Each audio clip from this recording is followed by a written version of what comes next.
Hi, it's Kat, and today I'm going to talk about 5 myths about Portugal. Number 1, you can get by in Portuguese if you know some Spanish. This to me is a yes and a not really. Um, I've learned a bunch of languages. One of them is Spanish, and I don't think Portuguese sounds like Spanish. I don't think that it's structured like Spanish. Um, I think it might trip you up if you know Spanish, and it might help you. So it's kind of a yes and a no. One of my fave Portuguese teachers, Liz from Talk the Streets, talks about how there's this weird relationship between Spanish and Portuguese, and I will link to her video about that in the description. I haven't experienced this, but I've heard that people might give you a little bit of side eye if you start talking in Spanish in Portugal, as if Spain and Portugal are the same country. They are not. They are different countries with different histories and different cultures, and similar, not the same. Number 2, the earthquake of 1755. So this is a historical fact. The earthquake did happen. If you go on any tour in Lisbon especially, you'll hear about this earthquake that happened on a Saint's Day when all of the candles were lit all around the city. So the earthquake happened, and then all these candles fell over, and so there was a huge fire, and then there was a tsunami. So it was kind of like this perfect storm of a disaster that devastated the city of Lisbon. If you go on any tour in Lisbon, you will hear about this huge fire. One thing that is not mentioned in these classic tours of Lisbon is something that went on. It was a man-made disaster that happened for literally centuries, and it's not talked about on most of these get to know Lisbon tours. Can you guess what it is? That's right, slavery. Not talking about that. We're talking about the fire, the earthquake, the tsunami that lasted for one day. We ain't talking about this centuries-long man-made disaster that affected millions of people's lives. There are a few tours that talk about slavery, but I know that the people who are trying to create or have created tours that talk about Portugal's long history with the slave trade, they get pushback. People tell them that we don't need to talk about that. That's not, what tourists want to hear. So that's not a myth. That is myth making. That is the way that Portugal wants people to see it, wants to see itself. So that is myth making, and a little crazy making too. Number 3, Portugal is overrun with Americans. They're sick of us. So every once in a while, somebody will post some article or another that talks about how many Americans are moving over to Portugal. It's so overrun with Americans. They're getting so sick of us. Here's the deal. So people from the UK have, for decades, known about the sunshine and the loveliness of Portugal, especially in the Algarve. If you go to the Algarve, you'll see it's overrun with British. And in an interesting twist of fate, Americans have discovered Portugal. So, now it's on our radar. But let's look at the data. Let's look at the numbers. So, and I'm talking about expats here. I looked at a document from CEF, which is Portugal's immigration authority, and they gave a breakdown of expatriates or foreign-born people who are living in Portugal as of 2021. So I'll give you a list of the top 10 nationalities that are represented in this number. So foreign-born people represent about 6% right now of Portugal's population. And of this 6%, about 30% of those are Brazilian. They are from Brazil. Then the rest of it, that 6%, is made up of I'll read the list. People from the United Kingdom, Cape Verde, Italy, India, Romania, Ukraine, France, Angola, and China. In the CEF report, Americans and Canadians are listed under other. We're the other. Underneath the 10 number, Americans, Canadians, whoever else, any other nationalities, we're in the other category.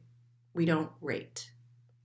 So, what is true though is there is gentrification happening.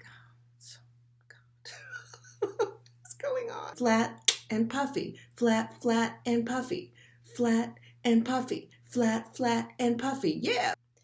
What does appear to be true is that Lisbon is becoming a little bit of a victim of its own popularity. We've seen this happen in other cities like Venice, like Barcelona, like Rome, where there's a lot of tourism there and the infrastructure is not quite, these are old cities, not designed for, cruise ships to come land at their docks and, a couple thousand people to swarm for a couple hours. It's just the cities aren't built for that, and they're getting overwhelmed. So there's that. That is a thing. And gentrification is also happening in terms of housing prices. Right now, it's really hard for Portuguese people to afford to live in their own cities. So during the pandemic, the mayor of Porto, and I think also the mayor of Lisbon, put some incentives in place to convince Airbnb owners to convert their properties to long-term affordable rentals that locals could afford. I don't know how successful they were, but at least they were trying to make that happen. So gentrification is happening, but it's not just because of Americans. Myth number 4. You will love Portugal. Everybody listen. Just listen. Everybody likes something different. There's a lot to love about Portugal, but Portugal is like any other place. It's got its good, its bad, and it's ugly. And listen, guess what? I don't like Cancun. I am not going to Cancun. I hate Cancun. That doesn't mean you don't love Cancun. You can love Cancun. People love Cancun. They love it. Obviously, there's tons of people who love it. I don't. So different strokes for different folks is all I'm going to say. I would rather spend time in Montreal than in Paris. What is she, crazy? Yeah. No, I'm not. I'm just me. People like different things. So, yeah, Portugal's got, it's great. It's sunshine. It's pastéis de nata. It's got the vinho verde and all of the beauty. And there's some things that are not so lovely, like the aforementioned slavery and all of the denial that comes with not wanting to examine the history of Portugal's relationship with slavery. And did you know, you probably know, but just in case, that Portugal endured Europe's longest dictatorship, and that Portugal has only been a democracy since the 70s. What? Yeah. I mean, it doesn't affect you so much if you're a tourist, but if you're going to live here, there's some things that you probably need to know. Did you know that because of the wages are so low, a lot of the young people are leaving Portugal to get jobs that pay a decent wage? Did you know that Portugal dealt with a devastating heroin epidemic 20 years ago? Did you know that Portugal went through a major economic crisis from 2010 to 2014 and had to be bailed out by the European Union and the IMF? They got it together, but not without some not very popular austerity measures like cutting government workers' salaries and things like that. So, yeah, I mean, they got themselves together and it was really great, but they went through some stuff. They went through it. Today, wages are really low. Unemployment is high, wages are low. A lot of people are underemployed. I've got my degree in whatever and I'm serving coffee. you know?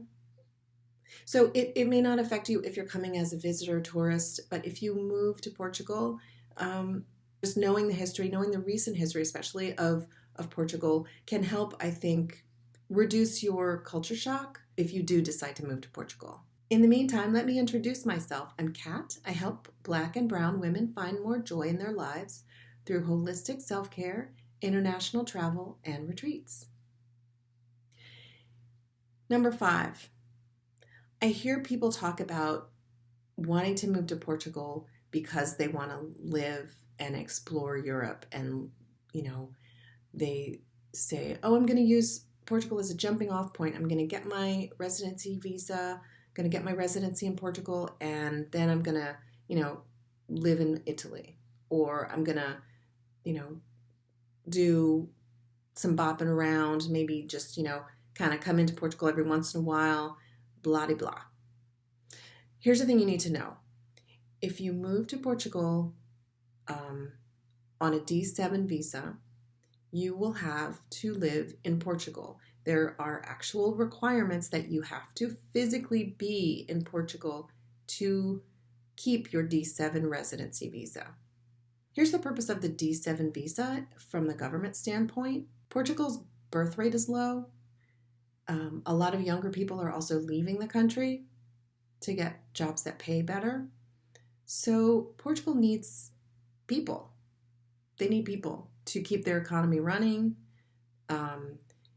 When you're here visiting, or if you move here, you'll be paying taxes as you go about your daily life, buying groceries, taking the transportation, paying your rent, utilities, all of that. You'll be taxed on that, and it helps to keep the Portuguese economy going. They actually need the people, which is why they have this D7 visa. So they're not interested in people getting the visa and then bopping off somewhere else.